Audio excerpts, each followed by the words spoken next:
What else are you watching? Let's see here. I saw a few more documentaries. Let's talk some documentaries. I saw the Behind the Curve. Oh, dude. Also on Netflix. So this is a documentary about, it follows this dude named Mark Sargent, who's douchebag, a real asshole, by the way.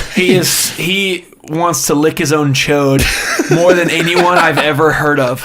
That asshole wears a shirt, I'm Mark Sargent. It's like, who the F is Mark Sargent? Like, I want to find him in real life and just troll him. Like, nonstop. I just want to follow him around like those people that go to like the temple and stuff, or like Temple Square and like all that general conference and stuff. They're like, the picketing signs. Yeah, I want to picket that dude until he dies. Yeah. Like, what a moron. Yeah, well, okay, so we should explain why he's a moron. So because he thinks the earth is flat. Yeah, this is a documentary about flat earthers. And apparently Mark Sargent is kind of like the main guy. Okay, one of the main guys. There was one other guy, then they bring him up a bunch in this documentary, and I didn't care about him enough to write down his name. Yeah, he was like that former NASA employee who like calls himself like, he's like got some stupid persona. It's so obvious though that guy has like schizophrenia. Like that guy sees shit. You know, he's got legitimate mental dementia health issues. Yeah, agreed. And because you can tell by the way he's talking, and he thinks that everything is a conspiracy, and he just starts twisting it.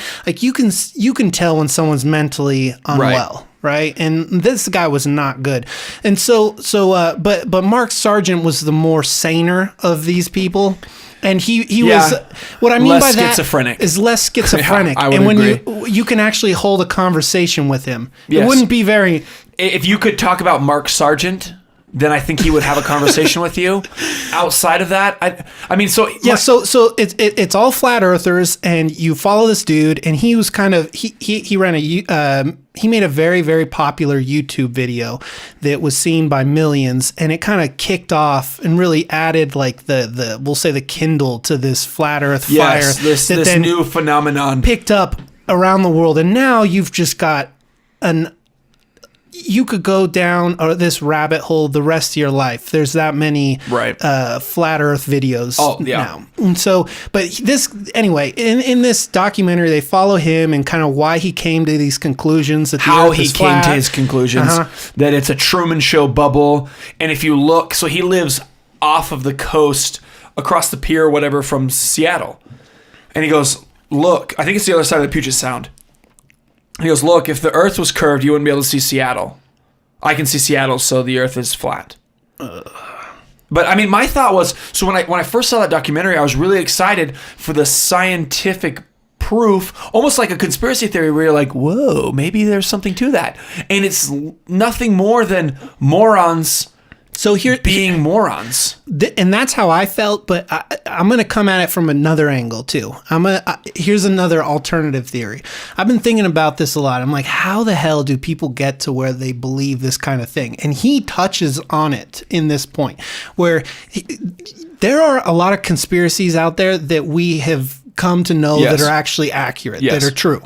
And so once you start seeing that there are governments and all you need is this much truth, and you can Yes. tell the world's biggest lie. Yeah, so what he did is he basically saw that a lot of things to distrust. And he got to the point, though, where he said he started distrusting everything. Yes. And to where he had a complete breakdown in his worldview. And here's the interesting thing. I think that when it collapses, when your whole worldview collapses and you can no longer trust authority, it would make sense that we go, okay, science and everything is all out the window. We're going to subvert all of that, and we're going to go back to the beginning. And so you go back to the beginning, which is now your own experience, to where the only thing that you can trust is what you can see and what you can touch, what you can feel, right? And so it makes sense to me that now they're going back to this very primitive like idea that the earth is flat. This is nothing that's out of the realm of how could I word this? It's nothing new. It's nothing new. Yeah. Like you have all the ancient religions, and they all had like this symbol of kind of like a horizontal flat earth, and then of the and then the heavens, you know. in like a dome. And so, when we thought that the Earth was kind of the center of everything. Yes, that everything revolved around the Earth. Exactly. Yeah. And so we're going back to a much more primitive thought here. And I think it's just because they threw it all out. Like science, none of it can be trusted. Nothing that's been proven can be trusted. And here's the other thing. So his point where you look out and see Seattle, it's like, okay, dude, I could see how most of the time the Earth does seem relatively flat from your own vantage point. Yes, from what you can see. Right? Yes. Because you can see far enough to see the curvature of the Earth because you're effing Superman. Exactly. Yeah. And so, but what I saw is that this guy, it has blown up to where he's kind of like a cult leader now. Yes, They have these. He sure wants to be. They have conventions and people worship him. Like, he's got this weird little celebrity, and and it's sad because walking into the documentary, I had a hope that I would see a cool conspiracy theory, and I could go, "Yeah, that's hilarious." Okay, maybe they have some good points, but they don't, and it's just a bunch of really sad people who need something in their life. Yeah, and it's genuinely heartbreaking for some because you see these people and you're like, these are genuinely really sad people who don't really fit in, who have never really known how to fit in, and have found something where they can finally be a part of something. So that's why I say this like a cult, because when you listen to them, so many of them said like, I thought I was alone until I found this group. So all he did was he just chummed the water and scraped up enough, people with the bait. What do all good cult leaders do? They say, you can't trust anybody, and they get you to detach. They get you to detach from your family, your friends, everybody. Yeah. They isolate you, and then when it's just one-on-one, then they start whispering things in your ears. Listen, hey, it's me. Let me put my name in front of everything, my face, my persona. Yeah. And there was people on there who were interviewed that said, my family has kind of left me because of this belief. That's why it's a cult. Yeah, and it's like it's the saddest thing. The best part of the documentary was when they got the gyroscope. Holy shit! To track, and they got the curve of the Earth. They were able to track it, and he goes, "Oh crap! There it is. Let's try it again." They spent $20,000 to prove themselves wrong. It's on camera. Except they would word it that they were trying to prove the Earth is flat, which if you know anything about science, like that's not what you do. You don't you don't make a hypothesis and then try and like prove that hypothesis like as a fact. They're going at it the complete opposite of what science should be. You make an observation, you take you create a control experiment. Yes, you try to control it. You try to find regardless of every the single piece of the outcome, fact. whether it's like proves your point or not, you're supposed to be kind of agnostic to whatever the results are, and you just let the results kind of drive the outcome. But the thing is like these guys, they all just are so heavily invested in wanting this to be true, wanting that community to be and you real. can tell that he even kind of touched on it, Mark, on this. He kind of said as much, that at this point he's so invested into flat Earth that it would, if he ever stepped down, it would be a real blow to the community because so many people now look up to him, and it means a lot to them. To a lot of people, flat Earth equals this douchebag. Yeah. And then there's that chick, too, who's got that weird podcast, and she's like, I believe in every conspiracy theory ever. It's like, dude, you can't believe in everything ever about something. Like, that's idiotic. Yeah. You can't pigeonhole yourself so bad. And it was funny because every experiment that they did in that, they were able to prove themselves wrong. So they have a big convention in Denver, and he's like, dude, no, don't tell anybody.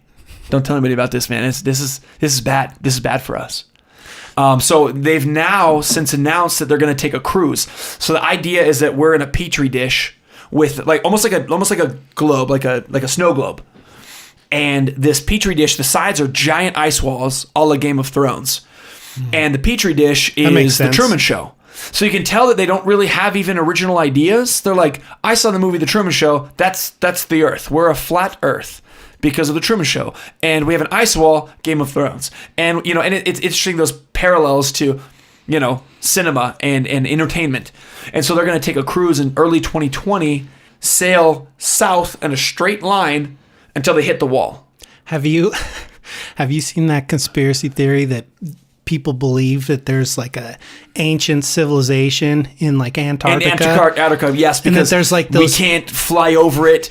Yeah, because and they also think that there's like hidden tunnels there. Yeah, and there's other petri dishes, like in Oblivion, that movie where there's like all the different zones, and you can't go to the other zone. And all it is that we've decided as a world power that we're going to leave it untouched, and essentially we're not going to go get it. Mm-hmm. We're going to, at some point, run out of natural resources and go, I wonder what's down there. I've seen a bunch of satellite images that do look a little suspect, where they look like hidden bases, or maybe it's a Superman's like base out there. Yeah. But there's the Fortress of Solitude, baby. Exactly. It is in Antarctica. I'll tell you this: it wouldn't surprise me if there was an ancient civilization in Antarctica, because there's ancient ruins on every continent that we've found, and so it wouldn't make sense. And plus, maybe there's dinosaurs still down there. Who knows? There's a satellite picture I saw one time of what looks like a possible pyramid, like it just covered in snow.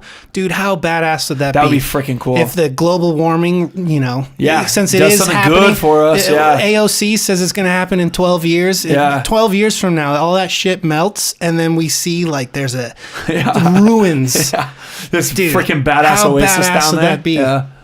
No, I mean, it's interesting because, and they're able to take these sensationalized ideas of, we can't go to Antarctica and go, it's because the earth is flat. It's like, no, it's legitimately just because if we could go down there, the biggest boy in the yard would take that as his own.